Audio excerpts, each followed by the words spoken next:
использовании принудительного детского труда в хлопковом секторе в Узбекистане открыто заговорили еще 15-20 лет назад представители творческой интеллигенции. Затем эту проблему стали исследовать узбекские правозащитники.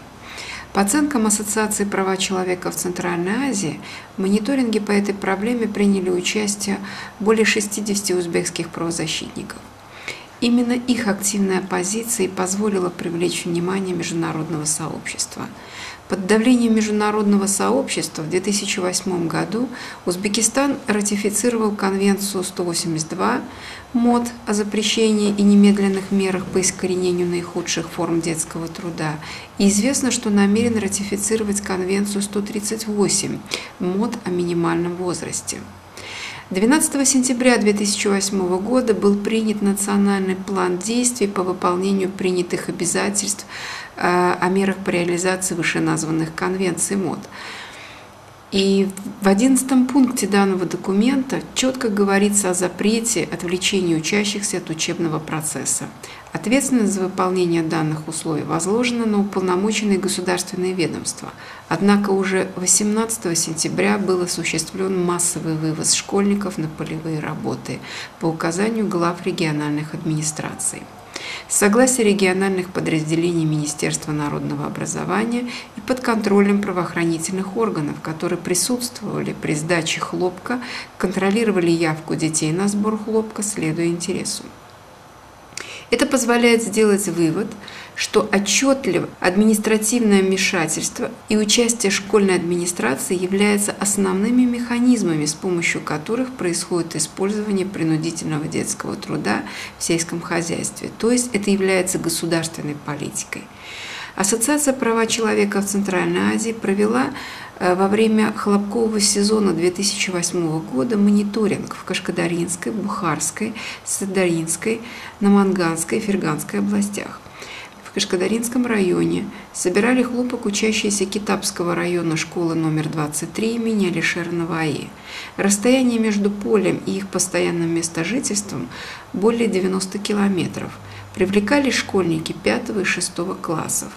Их время рабочего дня длилось с 8 утра до 17:30. Если учесть, что от места их дислокации до хлопковой плантации 4-5 километров, то можно себе представить, насколько утомительным был для них путь.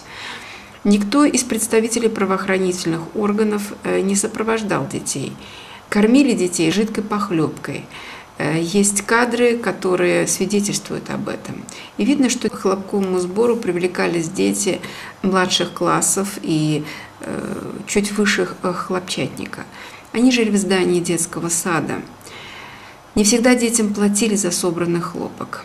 В Бухарской области, в Гиждуванском районе, учащиеся школы имени Хамзы номер 34 в возрасте от 8 до 16 лет вышли на хлопок с 18 сентября.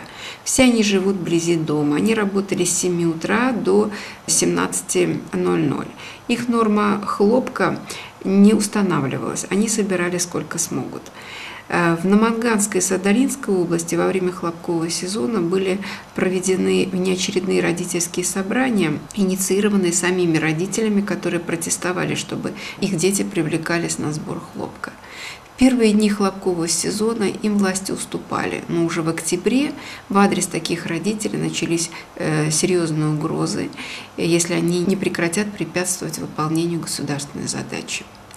Нам также известно, что школьники города Намангана и Коканда начинали учебный год с ежедневной нормы хлопка 5 килограмм. То есть они с утра шли в школу с 5 килограммами хлопка.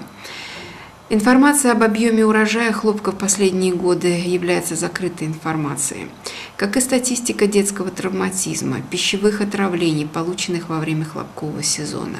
Нет никакой перспективы для расследования случаев смерти во время этого сезона. По данным правозащитников, общественности стали известны 7 случаев смерти. И это пагубная практика. Не исключено, что повторится и в следующем году. И, как видно, все принятые документы правительством Узбекистана об отмене использования детского труда в хлопковом секторе пока являются лишь декларативными. На самом деле эта практика продолжается, и по всем признакам это остается именно государственной политикой.